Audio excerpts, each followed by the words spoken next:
Work Life, the short story. Good morning to you all. Today I'm going to tell my story to you all of my journey, of my climbs, of my fall. So it all started with a call. Stuck by hard times, a poverty wall. Stress circled mind, a moment hard to recall. Always wanted a business in a mall. But here I am now, waiting for an interview in the hall. Stuck by emotional dissonance like I wanted the job. But I don't want it, I need it. Smiling face, heart still sobs. In my mind, I am doing transformational coding, modifying my perception to ease my stress. Watching candidates grinning as they come out in their best dress, hoping that the first impression would save them, jumping from happiness uncontrollably overwhelmed. Yet, I am nervous. My Joker action made it all a circus.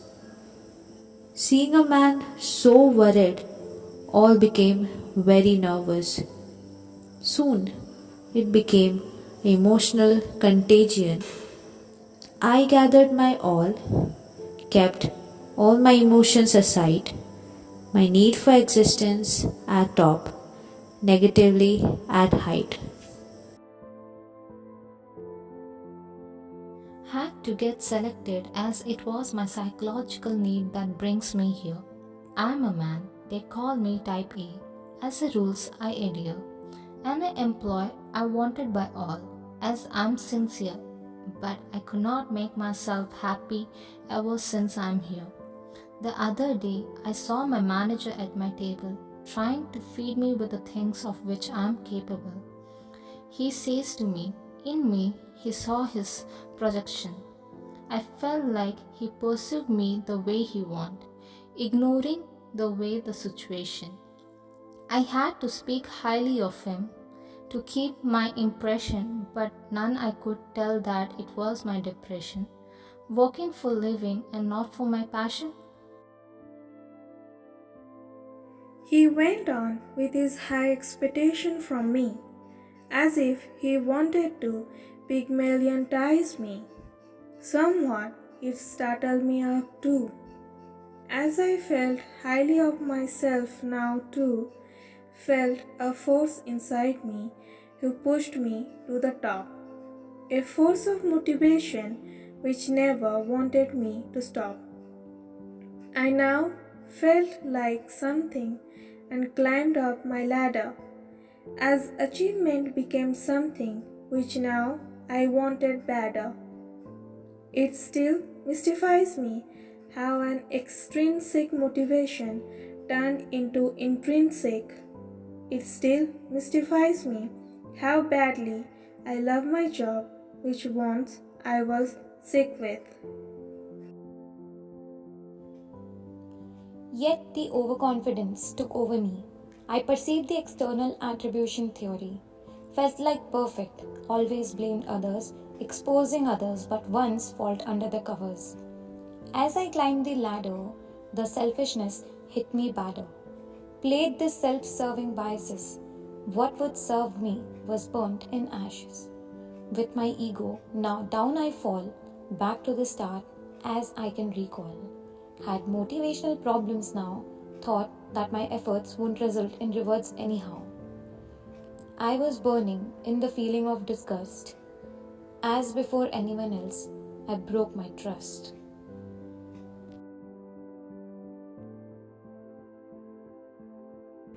But then they came, a group of angelic friends who lagged when I was in my ego game.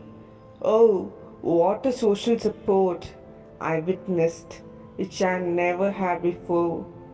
Sharing my sorrows with friends, started clubbing with them, therefore. We discussed our work at the end of the day, talked of things which we loved and dismay. Slowly, my absenteeism faded and I participated, climbing the success ladder that I never anticipated.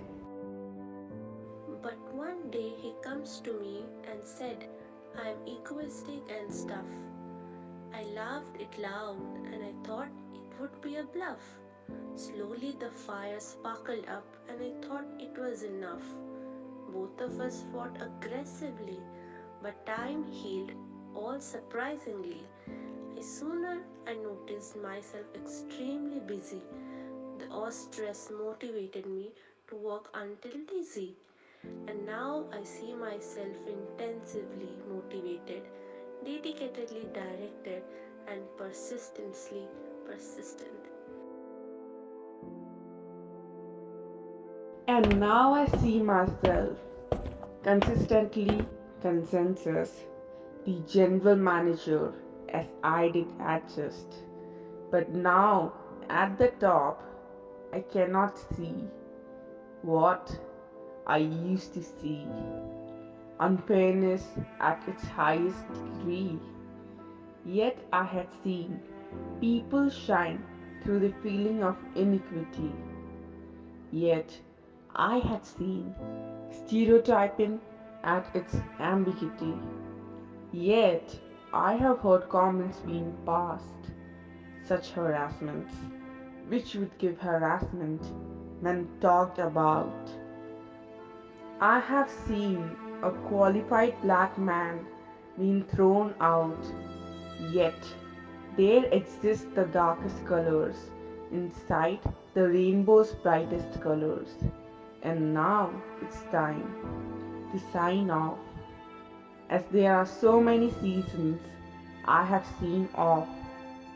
So, friends, I would like to say goodbye as my journey here ends, as I'm still standing there where I began.